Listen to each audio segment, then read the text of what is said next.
आज का दिन उन शहीदों को और उन वीरों को नमन करने का है जिन्होंने अपनी प्राणों की आहुति दे करके आज हमको ये दिन दिखलाया। वास्तव में लगभग 200 वर्ष की अंग्रेजों की गुलामी करते करते 15 अगस्त 1947 के दिन हम आजाद हुए। इसका सफर कब से प्रारंभ हुआ? भारत जो हमेशा से आक्रांताओं का आक्रमण होते रहे भारत पर और लूटपाट करके अपने देशों को वापस चले जाते थे। 11वीं सदी के बाद सल्तनत काल आया, मुगल काल आया और मुगलों ने लगभग 700 साल भारत पर राज किया।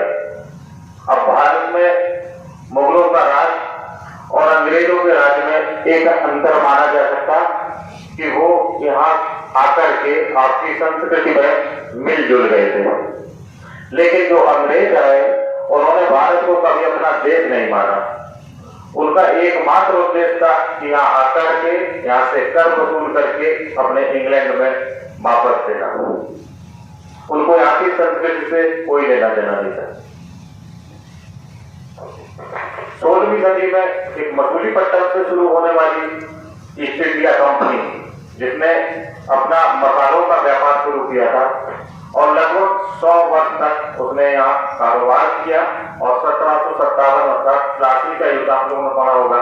प्लासी के युद्ध में बंगाल के नवाब को हरा करके उसने राजनीतिक दखल शुरू की और उसकी दखल इतनी बड़ी कि जिससे निजात पाने के लिए हमारे देश के जो हमारे योद्धा थे उनको ये पसंद नहीं आया और उन्होंने एकजुट होकर के 1857 का स्वाधीनता दिवस संग्राम लड़ा, जो भारत का प्रथम गदर कहा जाता है।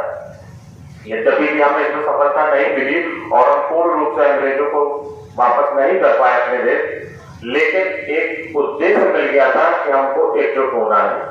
और जो हमारे क्रांतिकारी थे उस समय के 1857 के, चाहे वो महारानी लक्ष्मीबाई हो, चाहे नाना साहब हो, तात्या टोपे हो, लियाकत अली हो, तमाम सारे ऐसे सैनिक थे जिन्होंने अंग्रेजों के साथ धक्के किए और हमको एक मंत्र दिया कि हम यूनाइट होकर के एक भारत की संघ दें। उससे पहले सिर्फ हमारे देश एक भौगोलिक धरती थी जो छोटे छोटे पार्ट में बटी थी। किसी को अपने बंगाल से मतलब था, किसी को अवध से, तो किसी को हैदराबाद का निजाम हुआ करता था। इस तरीके से विभिन्न भागों में हमारे देश बटा हुआ था, लेकिन यूनाइट नहीं हुआ। 1857 की क्रांति के बाद ही भारत में एकजुटता नाम की चीज लोगों के मन में आई कि हम एकजुट हो, हम एक अपना देश बनाए और जो हमारा देश गुलामी की जंजीरों में दबा है अंग्रेजों की, उससे हम छुटकारा पाए। और वहां से हमारा जो है स्वतंत्रता आंदोलन शुरू हुआ और उसके पश्चात 1857 से 1947 लगभग 100 वर्ष का हमारा जो आंदोलन चला, जिसके योद्धा आपके महात्मा गांधी, जवाहरलाल नेहरू, सुभाष चंद्र बोस, लाला लाजपत राय, बाल गंगाधर तिलक, भगत सिंह, सुखदेव राजगुरु, तमाम ऐसे क्रांतिकारी वीर थे जिन्होंने अपनी शहादत देकर के इस स्वतंत्रता को प्राप्त किया। ये आज का दिन है कि हम उनको सच्ची श्रद्धांजलि दें, उनको नमन करें, उनके बारे में चर्चा करें और अपने आने वाली पीढ़ियों को भी बताएं उनके महात्म्य के बारे में, उनके इंपॉर्टेंस के बारे में। हम लोग आजादी का अमृत महोत्सव मना रहे हैं। आजादी का अमृत महोत्सव जो वर्ष 2022 में माननीय प्रधानमंत्री जी ने 12 मार्च को शुरू किया था अहमदाबाद के साबरमती आश्रम से, क्योंकि साबरमती आश्रम से 12 मार्च को ही दांडी मार्च महात्मा गांधी जी ने किया था। नमक आंदोलन को जो है नमक बना करके जो नमक सत्याग्रह किया था, उसी डेट से ये आजादी का अमृत महोत्सव माननीय प्रधानमंत्री जी ने प्रारंभ किया।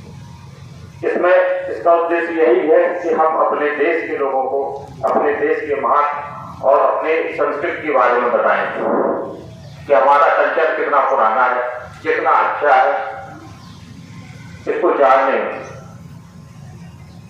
क्योंकि अब से पहले इस पर्व को सिर्फ राष्ट्रीय पर्व के रूप में माना जाता था और सिर्फ एक छुट्टी के अलावा और कोई कुछ इसको नहीं समझता था। सिर्फ एक 15 अगस्त, 26 जनवरी, 2 अक्टूबर, ये 3 छुट्टियां होती थी। सिर्फ आप लोग जब पढ़ते होंगे, जब तो सुबह देखते होंगे 15 अगस्त है, मतलब 14 अगस्त को प्लान करते थे कि 15 अगस्त में कहाँ जाया जाए, और ये सोचते थे कि चलिए ठीक है, अगर प्रिंसिपल साहब ही घंटा प्रारंभ में हमको न बुलाया जाए तो और बेहतर। तो ये, और वहीं पर जो हमारे दूसरे पर्व हुआ करते थे, चाहे होली हो, दीपावली हो, रक्षाबंधन हो, ईद हो, बकरीद हो, इनका हम लोग महीनों से इंतजार करते थे, हफ्तों से खरीदारी करते थे इस त्योहार को भव्य रूप से मनाने के लिए। लेकिन ये राष्ट्रीय पर्व मात्र अवकाश तक सीमित थे। तो ये पर्व को महत्वपूर्ण बनाने के लिए आजादी का अमृत महोत्सव जो चल रहा सरकार के द्वारा, उसका उद्देश्य यही है कि हम इसको अच्छे से मनाएं और जो अमर वीरों की शहादत है उसको याद करें, उसको नमन करें। आज का दिन उन्हीं महापुरुषों को याद करने का है। और हमारा जो विभाग है, जिस विभाग में हम काम करते हैं, निश्चित रूप से हमारे इस देश के विकास में बहुत बड़ा योगदान है, चाहे वो शहादत में हो, चाहे अपने काज से। अगर शहादत किसी ने दी है तो उस समय भी सैनिकों ने ही शहादत दी है। आज हम लोग सैनिक के रूप में ही हैं।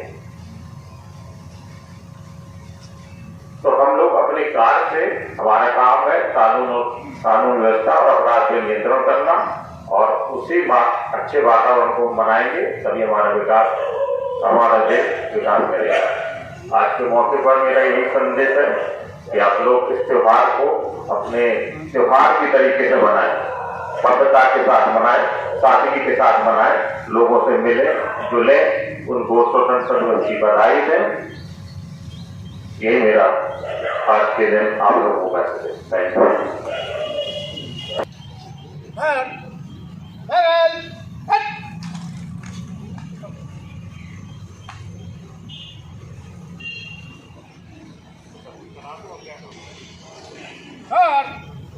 खड़ा रहेगा बाकी